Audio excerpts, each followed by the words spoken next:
We have seen some extreme sports throughout the years, but none of them even come close to the forgotten combat sport of XARM. XARM was a professional combat sport where two contestants had to compete in an arm wrestling match. Sounds simple enough, right? Wrong. Not only are they tied to the podium and their hands bound together, but they're allowed to throw as many punch, kicks or headbutts as they want to try and win the arm wrestle. Yeah, you heard that right. What could possibly go wrong with a sport like this? Let's give it a watch. Dear YouTube, this is a professional sporting event carried out in the safety of medical professionals and under regulated circumstances. This is not violent content, but please don't demonetize me.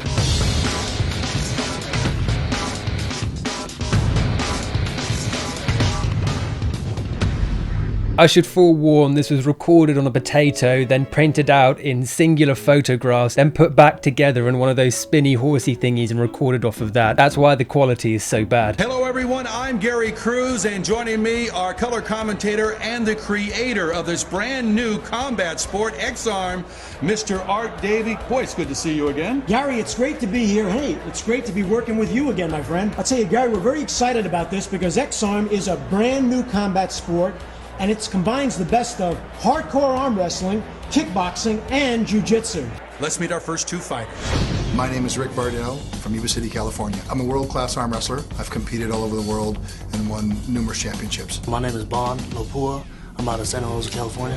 My fight background is Muay Thai and kickboxing. I feel very confident. The younger guys are kind of excited, and they're up there slapping all over, and I think they're going to find that's not going to work. Going against, what's his name? I'm going against Bond.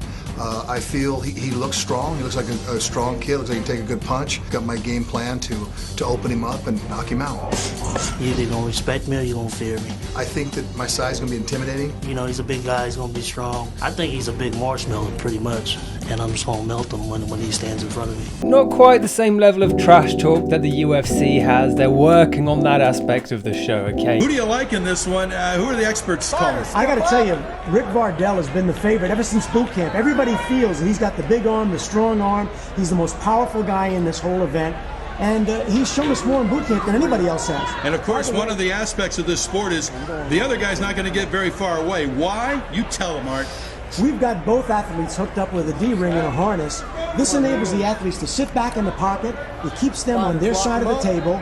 And it allows them actually to create more momentum when they go to throw certain types of kicks. Of course, our referee, Cal Worsham, the former UFC outstanding performer. Now he is in, well, he's going to have his hands full as he's trying to get these two men cinched up. Look at the sight job from Rick Bardell that he's trying to lay on Lopua. Lopua, his eyes are down. He's looking at his hands. He's saying, come on, strap me in here, big man. We're going to get ready to rumble. Yeah, Rick is doing some intimidation things now, Gary. He's kind of letting the smaller man know that he's got the big arm. Now, right now, Cal is taping that. Oh, wait a minute. Relax. Oh, he's got him strapped. You know something? Who's that? He's calling for tape. He's calling for tape. Oh my goodness, we've got duct tape now. These guys aren't going anywhere. The rules are everywhere with this sport. I don't even think the commentators knew what was going on. Why was there duct tape brought out of nowhere and wrapped around their hands? They were already bound together. I mean, I know the blue guy's pretty big, but is he going to Hulk smash his way out of there, break through the chain and run back to the roid lab? What are they worried is going to happen there? Macho Man. Okay, here we go, folks. This one's about ready to start. The action is gone. Oh, they start striking early. Strikes on the head by Bardell, but look at Lopua come back with a right. He is overpowering the big man. Rick Bardell is defenseless right now. Oh, he's taking shots from the shoulders, the face, the ears, the back of the head. Look at that arm. He is almost defenseless.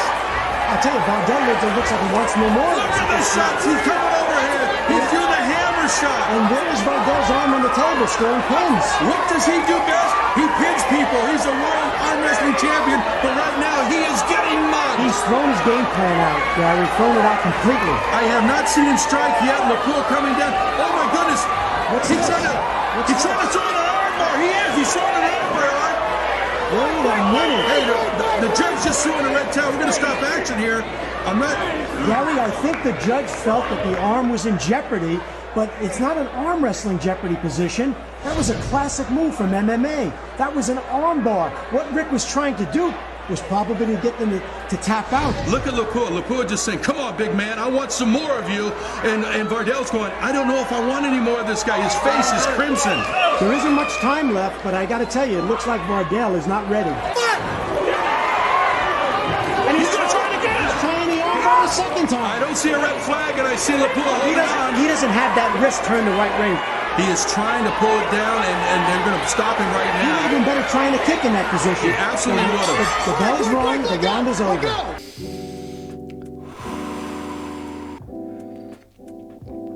What the fuck? You can probably tell now why this sport hasn't made it into the mainstream. Is that not just the most outrageous thing you've ever seen in sporting history? I mean, I didn't stop it during the action because I wanted you to get a full idea of what it's like, and I don't want to break it up, but there is a lot to talk about there. This is not played out like an arm wrestling match because their arms are everywhere. They're like the waving inflatable arm men that you see outside of car dealerships with their arms. There is no attempt at arm wrestling going on here. This is not an arm wrestle. This is punchy man in head until he deady time. That is what this sport should be called. Secondly, we have to mention that armbar that he tried to pull off across the table. 6'4" the mountain against 6 foot the hill. It was an outrageous maneuver to pull off, but he couldn't even break the arm. He couldn't get him to tap out. Green man said, no thank you, honey. My arm is perfectly supported by this nice table. The whole thing gets me riled up. It gets me excited in both good and bad ways. Let's just see round two. Unbelievable. And as you look at Vardell's face, he's saying, I can't wait to go sit down. Now, you're in his corner. What are you saying to him? I got to tell you, he's got to settle his man down. He's got to get his confidence back up. Well, Bon Lepore is very calm and collected. He's listening to his cornerman, and if his cornerman's smart, he's going to say, go back in there and continue to strike Just and keep knock doing this what guy you're out. doing. I give Lepore a 10-9 round. That's how I scored it. I would score it even a 10-8 myself. You know, the big question is, though, what was that flag about? What was the judge thinking? It wasn't a jeopardy position in arm wrestling. Now there goes the duct tape. We're ready to hold these giants together one more time. Not the confident. Vardell doesn't look quite the same as he did in the first round. Look at him. He's tucking his head on his arm. That's right. And he's going with the left hand. They have switched sides. He's just pulling with that left hand. Right. And but he's covering up with the right hand. Covering up. Because, of course, he's just taking a beating the other way. Look at Lepore. He is just throwing blows. This kid has more energy than the Energizer Bunny. And look at, he won't slow down. But look at the elbow to the cheek right there by Lepore. As this action just continues, it's non-stop. These guys are almost near exhausted. Vardell is totally hanging on. That's exactly right. Although he's now thrown a few shots. A good, clean left hand, another one to the jaw.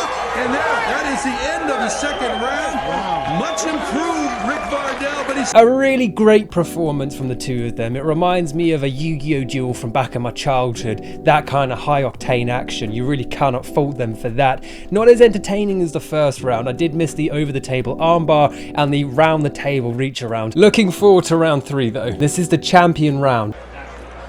Art, are you ready for round 3? I sure am. I got to tell you, Gary, after those first 2 rounds, I can tell this one's going to be a war, and it's a war that Rick Vardell didn't want to be in. Look at the smile on Rick Vardell's face. He's saying, I got it right where I want him, but I don't know about all the bumps and bruises on his face. Lepore, he's ready to go. They're getting cinched in. They're going back to the left hand. He's waving to his family and friends, and Bon is going, I got my people here too, baby. I really have it 2-0 for Bon Lepore after 2 rounds. Oh, he comes over with a red cross. Both men throwing.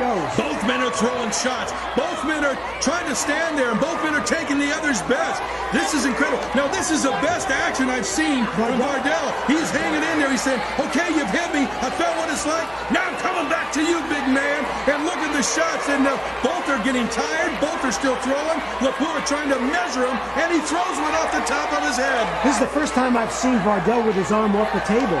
He's almost Indian wrestling now, Gary. Exactly. Oh, and a good right hand by Vardell. He sent Lepore back as Lepore comes up with a hammer. He's got the length, he's got the strength, he's got everything. But look at a little infighting inside. You won't see much of that. Look at that left hand. And again, he's got the arm wrestling for a pin, but he's not going for it. You know what was funny is that Lepore's hair is really long, and he got it caught under him. And look at the right hand by Vardell. Look at the other right hand as Lepore goes back, takes another shot.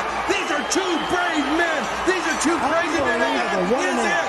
What a final round. And Rick Vardell certainly redeemed himself in that final round. Wow, my sphincter is on fire from watching that. Now, at the beginning of the round, Boy in Blue did go for what looked like a pin of the arm. I don't know. I thought they said if you got the arm down, you've won. It looked like he'd done that. Maybe a bit of a controversial decision from the referee, but overall a great performance from the two of them. They really have earned the title of XARMers, of XARM. Of X-Men. Both of these guys are just courageous fighters, if you ask me. Well, I think at this point the judges have a hard decision. I think they've got to take a good look at all three rounds. And I think you and I both agree, Gary, Vardell won that third round. Great fight. Now, 3 rounds of action. Your winner by split decision. I knew it. I knew this young man was going to win. I didn't realize it would be a split decision. But now let's take a moment to sit back and actually inspect the history of XARM, which is kind of an interesting one. It was founded by Art Davies, one of the founding fathers of the UFC. Back in 2001, Art sold all of his shares in the UFC for a mere $2 million, which was grossly undervalued compared to what the UFC shares would be valued at just a few short years later. Coincidentally, 2001 is the exact same year Tony Hawk's Pro Skater 3 was released. Coincidence? Maybe not, but that's life. After trying out a few other business ventures, Art decided he wanted back into the MMA business. However, he quickly realized by this point there were too many big competitors and that to get back into the MMA game, he'd need tens of millions. So instead, he decided to create XARM, which he apparently believed would be a sport to rival the UFC. Even without the added value of hindsight, I am surprised at the amount of confidence that Art had coming into this project, because it is pure shock value, and shock value as a sport will only get you so far. Because of the closed distance, the fact that they're not able to mix things up, it just becomes a crazy slugfest, and that doesn't allow for much skill to be displayed, so it limits the capability. Shall we look at one more video? Come on, while we're here, for old time's sakes, one for the road. Comme ci, comme ça. And now he's cinching him up. You can see the difference in the size of biceps between Steen on the left in blue and Cordray on the right in green. I think Steen could use all that muscle maybe to pull his man close to him and throw some good strikes. We shall see. And there's the tape again, the old black duct tape. Yeah, no one's going anywhere, folks, but we're ready to go. Cal Worsham ready to go, and gentlemen, let's fight. Blue, are you ready? Fight! This is unbelievable. Big right hand, but look at this. Steen comes with the right hand, trying to set his man up, trying to get a little distance between him. There is a pin right there. Look at the left. Mouthpiece came out. Steen is on clear street. He has no idea where he's at. My goodness, Cal Worsham had to stop this fight. Thank goodness he did. There will be no controversy about that stoppage. James the King Cordray showed what I said. He's a quick, unbelievable striker. Wow. Boy, what a prospect. And there you have it, folks. Nothing like a first round head kick knockout. This sport is all about the safety, as they said, and nothing says safety like a man being tied to a podium while an opponent repeatedly kicks his unconscious brain. YouTube, this is for educational purposes. This is a sporting event, okay? Don't. Now, based off of the fact that not many people have heard of XARM, it won't come as a surprise to anyone that this sport was a massive flop. Between the ridiculous rules and the lack of apparent interest from any big names, it slowly but surely faded into internet obscurity just as fast as it was first conceived. I think it was great entertainment in a kind of caveman stupid brain way, where you kind of say ugh, throw your shit at the wall and watch two people batter their brains into mush, which is funny in a way, but I can see why there was no longevity in the sport. Since XARM, the founder, Mr. Davies, has remained away from creating any new or inventive sports, maybe for the better, maybe for the worse. I'll let you be the judge in the comments down below. A massive thanks to King Flucko246 who put this on my subreddit and brought it to my attention. I had never heard of it until a few weeks ago. I hope you guys enjoyed it. I hope it was funny. Sorry I haven't uploaded another week. I was actually taking a break to visit the beautiful city of Edinburgh with my papa. What a beautiful city. Appearing above my shoulder is a video the YouTube algorithm says you'll watch, and if you don't, Susan herself will steal your children and hold them ransom. So you don't play funny buggers with the Google gods. Click on the video and like this video.